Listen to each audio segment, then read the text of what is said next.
Hello, it's Thursday, it's take 5, and we are reading through the Song of Songs. And today we're in chapter 6 of this amazing, um, complex, but beautiful book, this love poem that describes the passionate, intimate relationship between a man and his wife.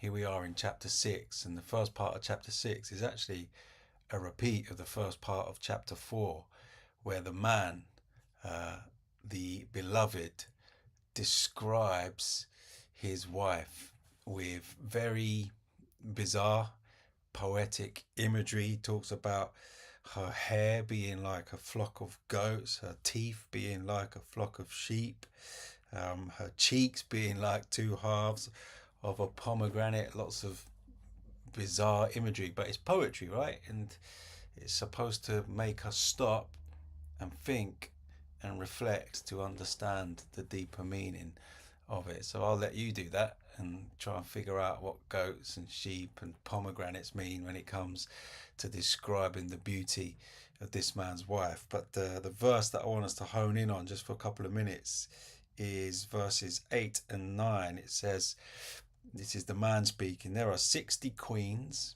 and 80 concubines and virgins without number.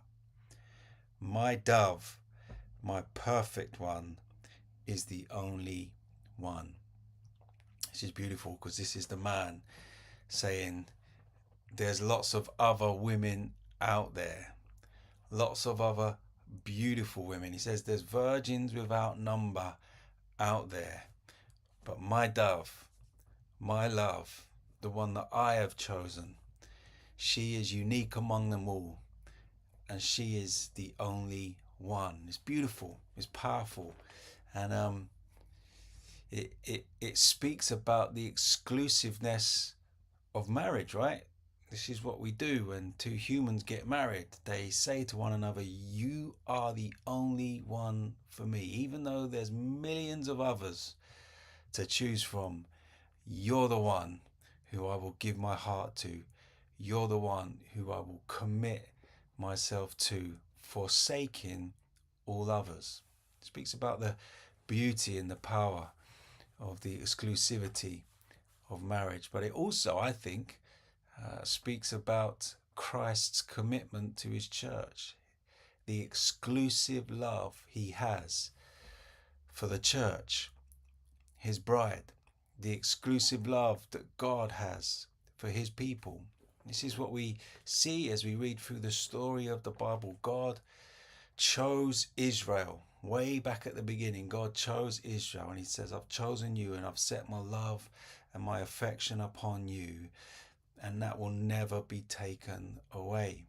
Now, if you know the story well, you'll know that Israel did plenty of things that that would have given God good reason to forsake them. They rebelled against him. They committed idolatry over and over again. In fact, oftentimes in the Old Testament, it's called adultery. They gave themselves to other gods, and God calls that adultery because the relationship that he established with his people was to be that of a marriage, of an exclusive commitment to one another. And that's what God does for his people. He commits himself to them and he says, you are mine. I'm giving myself to you. And I will never forsake you. And among all the people on the earth, I have chosen you. That's what God said to Israel. And that's what Jesus feels about the church. He has given himself to us. He is committed to us as the church, and he will never, ever forsake us. Now, of course, all people are invited into the church.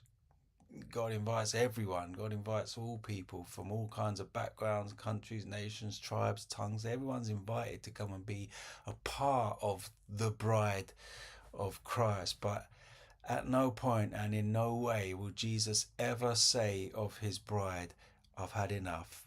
I'm going to find someone else. Never, never, because just like the man in this poem, Jesus says of the church, "My dove, my perfect one, you are the only one." It's so comforting to know that Christ is committed to his church more than we are committed to him. That's really good news. That's really good news. So chapter 6 speaks about the exclusivity of marriage and the exclusive nature of God's commitment to his people. Bless you guys. See you tomorrow for our final reading in the Song of Songs.